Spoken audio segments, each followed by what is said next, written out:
La paracha Nitzavim nous parle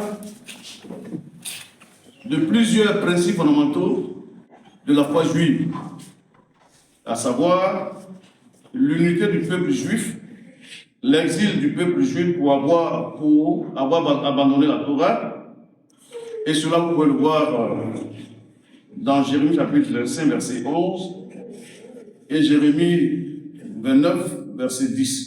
Cette même paracha nous ouvre encore un pan sur le retour de ce peuple sur sa terre, parce que, étant en déportation, étant en exil, quand ce peuple va donc faire la teshuva, va reconnaître son péché et revenir à Dieu, alors Hachem fera donc des grandes actions pour ramener ce peuple sur sa terre.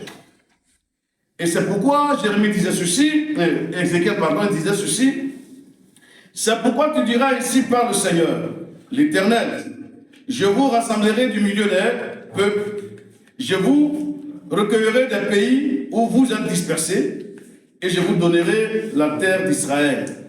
Et ça, on le voit dans Ézéchiel chapitre 11, le verset 17. Et cette prophétie, elle s'est déjà réalisée. Nous devons donc savoir que le retour du Mashiach est proche. Le retour du Mashiach est proche. La paracha Nitzavim nous interpelle sur le choix que chacun d'entre nous doit faire. On ne doit pas être des personnes sans résolution. Voici une paracha qui est toujours lue à la veille du Rosh Hashanah. Cette paracha met l'encens sur le choix de la vie.